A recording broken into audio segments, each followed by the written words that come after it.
आजमगढ़ जिले के नेहरूहाल में भारतीय ज्ञान परंपरा और शिक्षण व्यवस्था को लेकर एक महत्वपूर्ण संगोष्ठी का आयोजन किया गया। इस कार्यक्रम में भारतीय शिक्षा बोर्ड के कार्यकारी अध्यक्ष एवं पूर्व आईएएस डॉक्टर एनपी सिंह ने भारतीय शिक्षा प्रणाली की विशेषताओं पर प्रकाश डाला। उन्होंने कहा कि यह प्रणाली केवल जानकारी तक सीमित नहीं, बल्कि जीवन मूल्यों और संपूर्ण मानवता के विकास पर केंद्रित है। संगोष्ठी में शिक्षा विशेषज्ञों, विद्यालय संचालकों और शिक्षाविदों ने भाग लिया और भारतीय शिक्षण पद्धति को और अधिक प्रभावी बनाने के उपायों पर चर्चा की। भारतीय शिक्षा बोर्ड के कार्यकारी अध्यक्ष डॉक्टर एनपी सिंह ने कहा कि भारत की शिक्षा और संस्कृति केवल मनुष्य तक सीमित नहीं, बल्कि संपूर्ण जीव जगत के कल्याण का संदेश देती है। उन्होंने बताया कि भारतीय शिक्षा बोर्ड के पाठ्यक्रम में आधुनिक शिक्षा के साथ भारतीय ज्ञान परंपरा का समावेश किया गया है और इसका प्रमाण पत्र अन्य बोर्डों के समकक्ष मान्यता प्राप्त है।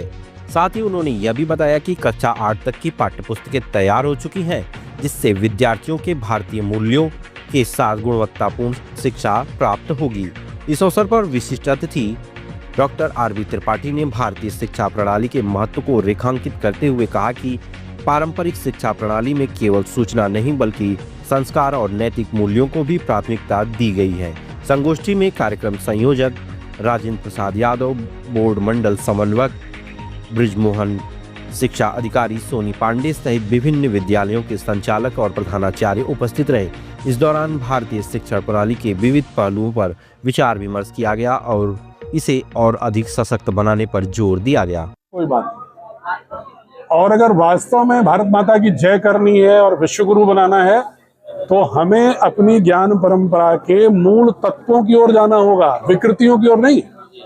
समाज में फैली हुई जो विकृतियां हैं, भेद की संस्कृति है, जातिवाद है, जेंडर डिस्क्रिमिनेशन है, रीजनल डिस्क्रिमिनेशन है, भाषाई विवाद है, ये भारत की संस्कृति नहीं है।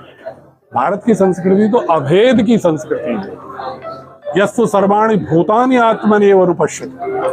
ब्रह्मांड के सभी घटकों में एकत्व देखने की संस्कृति है। मनुष्य के बीच में तो बात बहुत छोटी हो गई। पृथ्वी, पर्वत, निहारिकाओं, नक्षत्रों, ग्रहों, सब में समानता देखने की संस्कृति है। हम उस संस्कृति को, उस भाव को गढ़ना चाहते हैं बच्चों में, ताकि अभेद की संस्कृति के साथ भारत को आगे ले जाए। तभी हम वैश्विक समस्याओं के समाधान करने लायक होंगे और तभी कोई विश्वगुरु हमको मानेगा। वरना नारे लगाते रहो। औपचारिक रूप से हमें उपनिवेश बना दिया गया और हम आज भी उसके ध्वंसावशेषों के साथ जीवित हैं और हम पाश्चात्य दर्शन और पाश्चात्य प्रोडक्ट के कंज्यूमर रह गए। उसमें कैसे हम अपनी प्राचीन ज्ञान परंपरा के प्रति गौरव के साथ, आधुनिक सामर्थ्य के साथ विश्व में भारत को एक ध्वजवाहक के रूप में और विश्व की समस्याओं के समाधान के रूप में ऐसे युवक तैयार कर सके, उस दिशा में यह एक आंदोलन है। एक पंक्ति में मैं कहूं तो मैकाले के औपनिवेशिक मानस गढ़ने के विश्व का भारतीय शिक्षा बोर्ड भारत बोध के साथ खड़ा करने का अमृत समाधान है। सीबीएसई एससीएससी से किस तरह से एनसीएफ मैं भी फॉलो करूंगा, ताकि बच्चे किसी भी कॉम्पिटिटिव एग्जामिनेशन में सफल रहें, अन्यथा बच्चों के लिए वहां अनुपयोगी हो जाएगी। अंतर सिर्फ यह है कि हम आधुनिक के साथ साथ भारत की ज्ञान परंपराओं को उसी विषय से जोड़ते हैं। जैसे अगर मैथमेटिक्स पढ़ा रहे हैं, नंबर सिस्टम, तो हम भारत के नंबर सिस्टम की बात करेंगे। साथ साथ हम ज्योमेट्री पढ़ा रहे हैं तो हम सूत्र की बात करेंगे।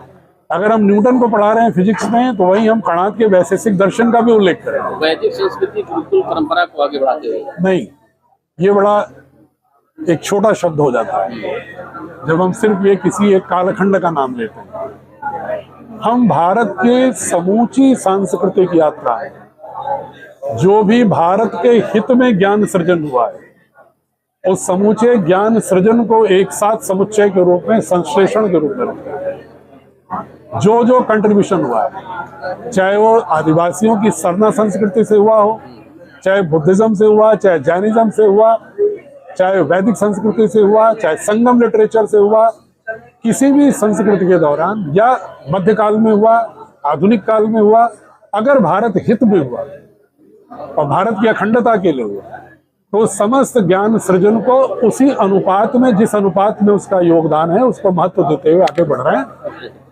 140 करोड़ जनता है इस देश की। वहां तक पहुंचने के लिए कई माध्यम हो सकते हैं, लेकिन सबसे बड़ा माध्यम होता है मीडिया के डिफरेंट मोड्स। तो हम print media, electronic media, social media के माध्यम से प्रारंभ कर दिए।